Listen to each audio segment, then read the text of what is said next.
Israel says Tuesday have seen the fiercest fighting since the war in Gaza began almost 2 months ago.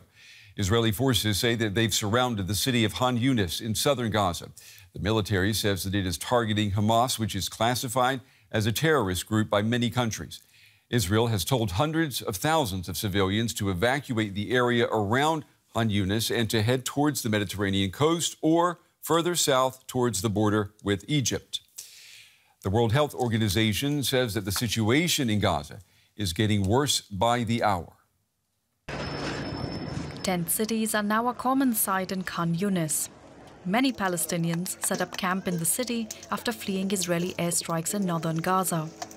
But being here hasn't been safe either, and it's getting worse. It's even difficult for people to speak safely to reporters.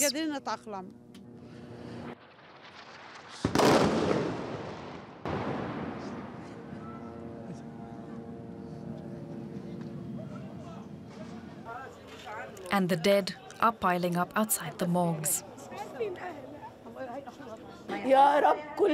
Oh God, all the Arab world is looking on and cannot stop the bloodshed. What have they done? Why are they being killed? What crime did they commit to die this death? Israel's military has released footage that it says shows its fighters pushing deeper into southern Gaza. 60 days since the beginning of the war, our forces are surrounding Khan Younis in southern Gaza. We are operating with professionalism, clearing the population ahead of time from the combat areas. Gazans have been told to move further south to Rafah. What awaits them there is more tent cities and a long queue to get drinking water. We're talking about the only desalination plant in Rafah that is providing inhabitants with clean water. It's powered by solar energy, and we're in winter, so if that stops, we will not be able to provide people with any water. The United Nations says more than 80% of Gaza's population have been driven from their homes, and space on this small coastal strip is running out. Many simply don't know where they can find refuge. All right, I want to pull in now journalist Sami Sockol. He's standing by for us in Jerusalem. Sami, Israeli forces say that they have been engaged in the heaviest fighting that they have seen since the start of this conflict. What do we know exactly about the details of this fighting today? Well, we're talking about two areas, both in the south of the Gaza Strip, but also in the area of the Gaza City. Israel has moved to operate in the south, but it still doesn't have full control over Gaza City and its area. There have been heavy fighting in Jabalia, which is a refugee camp in the north of the Gaza Strip on the outskirts of the city of Gaza. And there's been heavy fighting in Shuja'iyya, which is just east of the city of Gaza. Then, of course, in Khan Younis, we have forces that are now inside the city of Khan Younis, and on top of the ground troops, we have seen again more airstrikes, again striking both what we call military targets, but also residential areas where IDF says there might be Hamas operatives. So what do we know then about the strategy that the IDF has planned for the near future? And I want to ask you about a report that says that the military may be planning to flood the extensive tunnel network that Hamas has constructed underneath Gaza. Well, Prime Minister Benjamin Netanyahu was asked precisely this question in a press conference today. And he said that he's not going to give details on operative steps. And he was also addressed by the same issue while meeting today with families of hostages, but also hostages who were released from Gaza. And they had a meeting together with the Prime Minister and the War Cabinet. And there they said that they're hearing that they're going to flood these tunnels and that their relatives and their family members are inside these tunnels. And they were very concerned not only about plans to flood the tunnels, but also the bombing in Gaza. Some of them were saying that Israel should stop the bombing. Some were saying that we were bombed when we were in Gaza, and we were fearing more of the Israeli bombing than of Hamas. In these words, it was a very tense meeting, I can tell you.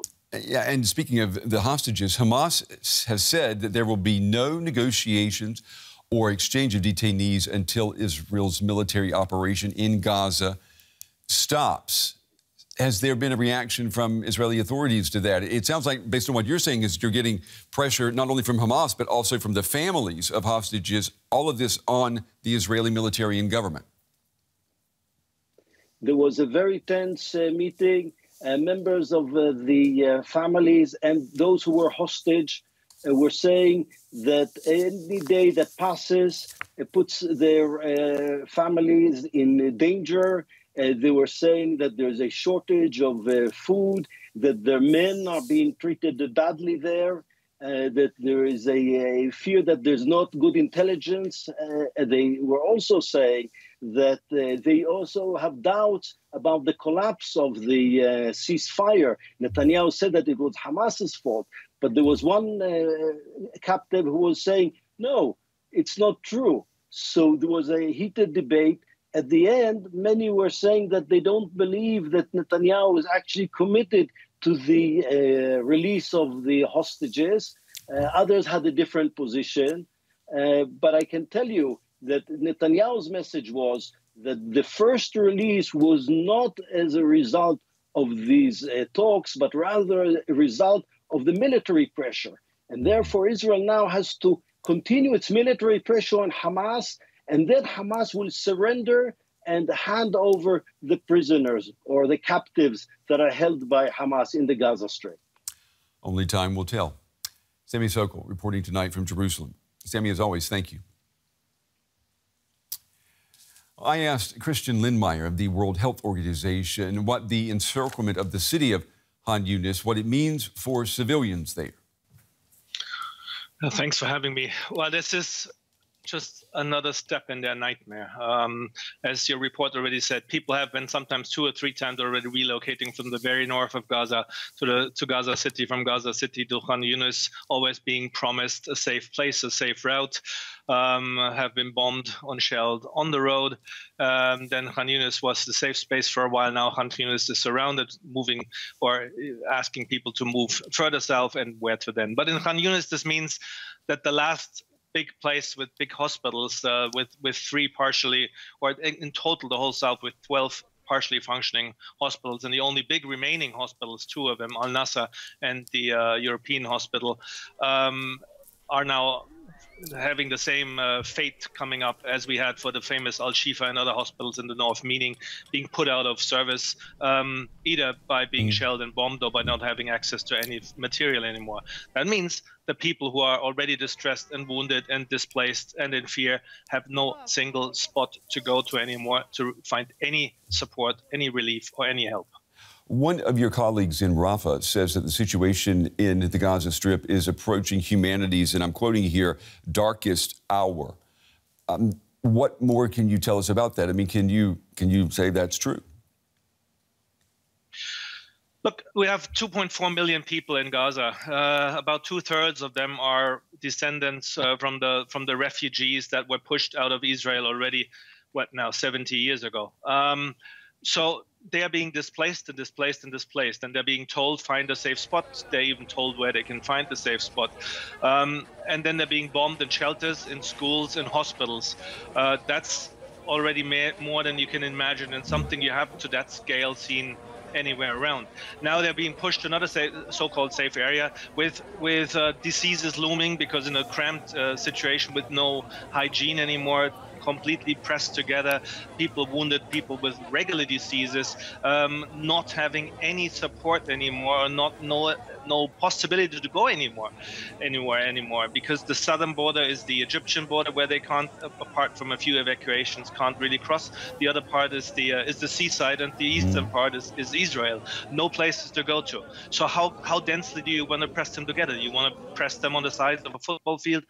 Somebody compared the size they should locate to now to the size, double the size of Heathrow Airport, London Heathrow Airport.